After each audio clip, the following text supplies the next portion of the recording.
జగన్ ఆంధ్రాని అభివృద్ధి పదంలో 30 ఏళ్ళు వెనక్కి తీసుకెళ్లాడని రోజు చంద్రబాబు గారు పవన్ కళ్యాణ్ గారు నినదిస్తుంటారు.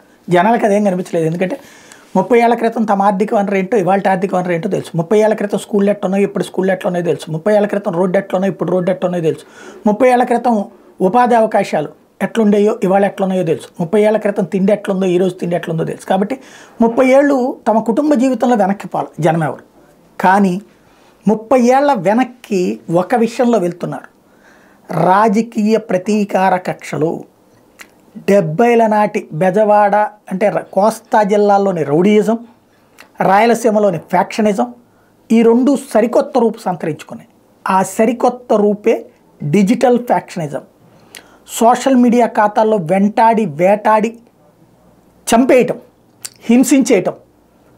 ఇదివరకటి రోజుల్లో కత్తులతో నరికేవాళ్ళు, గొడ్డలతో నరికేవాళ్ళు, బాంబులు వేసేవాళ్ళు. ఇప్పుడు సోషల్ మీడియా బాంబులు వేస్తున్నారు, దుష్ప్రచారం చేస్తున్నారు, మీమ్స్ పేరుతో మోసం చేస్తున్నారు, తప్పుడు ప్రచారాలు చేస్తున్నారు, వ్యక్తిత్వాలను కించపరుస్తున్నారు, వ్యక్తిత్వ హననం చేస్తున్నారు.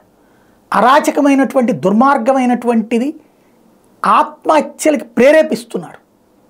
గీతాంజలి ఉదంతం అట్లాంటిదే. మొన్న మధ్యన చనిపోయినటువంటి వాలంటీర్ ఉదంతం అట్లాంటిదే. చదువుకుంటూ మానసిక వేదనకు గురైనటువంటి బెండపూడి స్కూల్ పాప ఉదంతం అట్లాంటిదే. దీనికి 30 ఏళ్ల వెనక్కి మాత్రం రాష్ట్రాన్ని తీసుకువెళ్తున్నటువంటి ప్రతి ఒక్క పాపాత్ముడు కూడా ఈ రాష్ట్రాన్ని బాగు చేయాలని కోరుకోవట్లేదు. తమ శాడిజాన్ని బయటికి వెళ్ళగక్కుతున్నారు.